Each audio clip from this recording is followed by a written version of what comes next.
साल 2020 से 23 के बीच अमेरिका, भारत, फिलीपींस और जापान में एक अजीब सी चीज ने तहलका मचा दिया।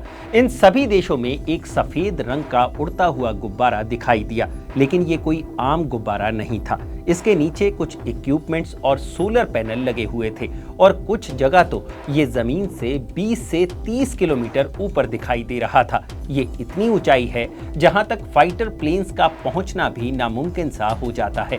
असल में ये गुब्बारा एक तरह का स्पाई बलून था और अमेरिकी एजेंसियों की माने तो इसके पीछे चाइना का हाथ था।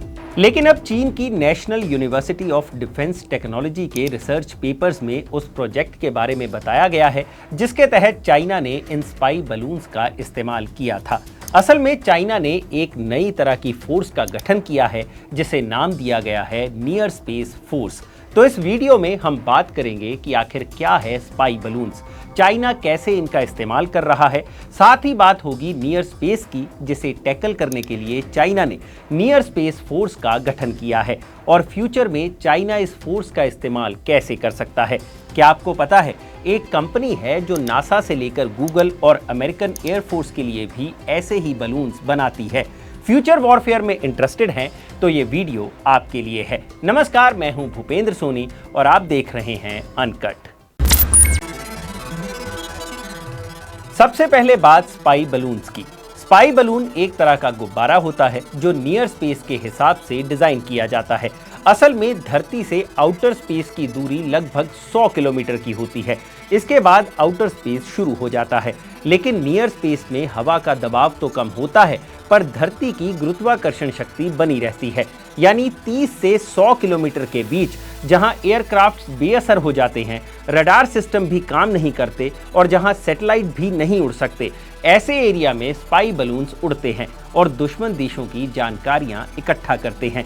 दुश्मन देश के खुफिया मिलिट्री बेस की लोकेशन, उसकी तस्वीरें और बाकी जानकारियां इस बलून में लगे हाईटेक कैमरा और इक्विपमेंट से इकट्ठा की जाती हैं। ये बलून ऐसे एरियाज में भी जा सकते हैं जहां नो फ्लाई जोन होता है। जानकारी इकट्ठा करने के साथ साथ ये हाईटेक हथियार भी कैरी कर सकते हैं और वक्त आने पर इनके जरिए भी हमला किया जा सकता है। यही नहीं, इस बलून के जरिए हैकिंग भी की जा सकती है। किसी आम जहाज के मुकाबले ये गुब्बारे महीनों तक हवा में उड़ सकते हैं और ये ऐसा हीलियम गैस और सोलर पैनल की मदद से कर सकते हैं। अब आते हैं अपने अगले सवाल पर कि चाइना की नियर स्पेस फोर्स आखिर है क्या। असल में इस फोर्स को नियर स्पेस में अपना दबदबा बढ़ाने के लिए चाइना द्वारा बनाया गया है। साउथ चाइना मॉर्निंग पोस्ट में छपी एक खबर के मुताबिक चीन की पीपल्स लिबरेशन आर्मी के व्हाइट पेपर्स के मुताबिक चीन ने इस हाईटेक फोर्स का गठन किया है जो हाइपरसोनिक वेपन से लैस होगी और ये सीधे मिलिट्री के हाईएस्ट लेवल को रिपोर्ट करेगी। चीन की आर्मी, नेवी, एयरफोर्स और रॉकेट फोर्स के बाद ये 5वीं सबसे अहम फोर्स होगी। इस फोर्स में स्पाई बलून के अलावा ड्रोन्स भी शामिल होंगे। एक्सपर्ट्स की माने तो चीन ने इस फोर्स को 2 सिचुएशंस के हिसाब से तैयार किया है।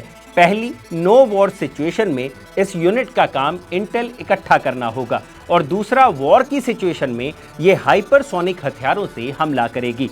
फिलहाल की बात करें तो चाइना के पास 260 इंटेलिजेंस सैटेलाइट्स हैं जिन्हें ISR कहा जाता है, लेकिन इन सैटेलाइट्स की अपनी एक सीमा है क्योंकि ये सैटेलाइट्स आउटर स्पेस में होने के कारण यूनाइटेड नेशंस की आउटर स्पेस ट्रीटी से बंधे हुए हैं जिसके मुताबिक ना तो कोई देश सैटेलाइट्स के जरिए किसी देश पर निगरानी रख सकते हैं और ना ही कोई मुल्क आउटर स्पेस में मास डिस्ट्रक्शन के हथियार रख सकता है, जिसके चलते चीन के ये सैटेलाइट्स एक सीमा तक ही दूसरे देशों की जानकारी जुटा सकते हैं और इनसे ली जाने वाली तस्वीरें भी साफ नहीं होती, जबकि स्पाई बलून और ड्रोन से ली गई तस्वीरें और जानकारियां काफी सटीक होती हैं। यानी यहाँ चीन अपना खेल खुलकर खेल सकता है और आने वाले वक्त में वो स्पेस में दुनिया भर के बड़े बड़े देशों से काफी आगे निकल चुका होगा।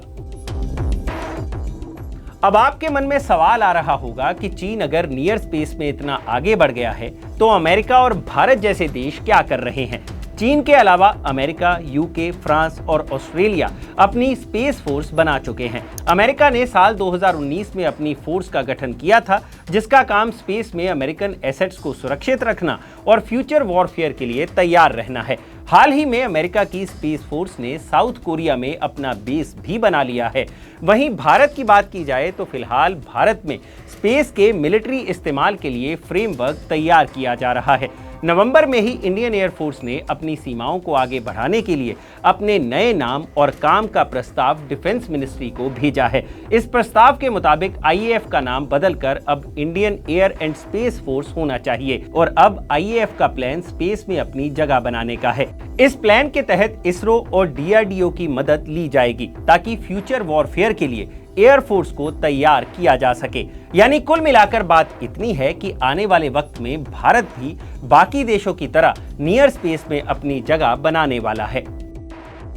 नियर स्पेस के लिए सिर्फ कुछ मुल्कों में ही रेस नहीं लगी हुई है। इसके अलावा प्राइवेट कंपनियां भी नियर स्पेस के लिए ड्रोन, स्पाई बलून और एयरक्राफ्ट्स बना रही हैं। इनमें से एक कंपनी है एरोस्टार। ये कंपनी नासा, गूगल और यूएस एयरफोर्स के लिए नियर स्पेस में उड़ने वाले इक्विपमेंट्स बना रही है, जिनके जरिए कई तरह की जानकारियां इकट्ठी की जा रही हैं।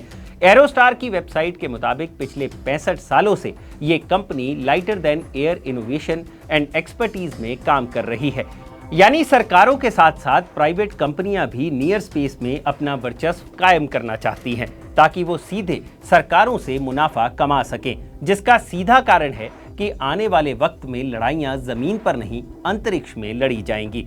तो ये है फ्यूचर वॉरफेयर और स्पाई बलून टेक्नोलॉजी की पूरी कहानी। अगर आपको ये वीडियो पसंद आया हो तो इसे लाइक और शेयर जरूर करें और जानकारी से भरे ऐसे ही और वीडियोस देखने के लिए सब्सक्राइब करें हमारा चैनल अनकट। शुक्रिया।